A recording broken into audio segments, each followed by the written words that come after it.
అందరినీ కలిపి ఒక మంత్ లాంగ్ ఈ రోజు నుంచి ప్రారంభం అవుతుంది. Culmination June 21 Visakhapatnam. దీనికి యోగాంధ్ర 2025. అదే సమయంలో ఈ మంత్ లాంగ్ మనం చేసే కార్యక్రమాల ద్వారా ప్రతి ఒక్కరిలో చైతన్యం తీసుకురావడం, ప్రపంచానికి ఒక గుర్తింపు తెచ్చే విధంగా ఈవెంట్ జరపాలనుకుంటున్నాం. అనేక దేశాల్లో జరుగుతుంది, దేశంలో అనేక ప్రాంతాల్లో జరుగుతుంది.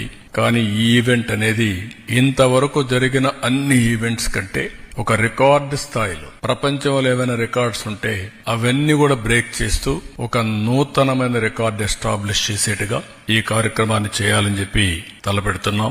రాష్ట్రం మొత్తం ఈ నెల రోజుల్లో ప్రిపేర్ చేసి కనీసం 2 కోట్ల మంది తక్కువ కాకుండా ఆ రోజు యోగాలో 7 నుంచి 8 గంటలకు పార్టిసిపేట్ చేయాలనేది మా సంకల్పం. దానికోసం పనిచేస్తున్నాం. ఇంకొక పక్కన కనీసం 10 లక్షల మందికి పైన యోగా సర్టిఫికేట్స్ ఇవ్వాలని, కోర్సెస్ చేయాలని. ఇది ఆన్లైన్, ఆఫ్లైన్ 2 కూడా పెడుతున్నాం. ఆన్లైన్ లో కూడా ఎప్పటికప్పుడు పెట్టడం, ఆఫ్లైన్ లో కూడా దీన్ని ఫిజికల్ గా కూడా ఎంతమంది గురువులు ఉంటే వాళ్ళందరినీ తయారు చేసి సెన్సిటైజ్ చేసి వారి దగ్గర దీన్ని చేయడం. 21వ తారీఖు 5 లక్షల మందితో, ఇది వరల్డ్ రికార్డ్.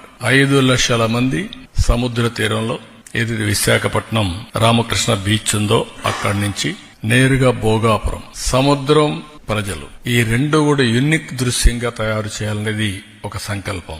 ఎందుకంటే అనేది ఇక్కడ జరిగితే రోడ్ల మీద, గ్రౌండ్స్ మీద జరుగుతుంది. కానీ సముద్రం పక్కన ఇలాంటి ఈవెంట్ చేయడం అనేది అరుదైన అనుభవం. అందులో 7 గంటల నుంచి 8 గంటలంటే బీచ్ నుంచి బెస్ట్ బ్రీజ్, నేచర్, ఒక బ్రహ్మాండమైనటువంటి కల్మినేషన్ అవుతుందనేది మా ఉద్దేశం.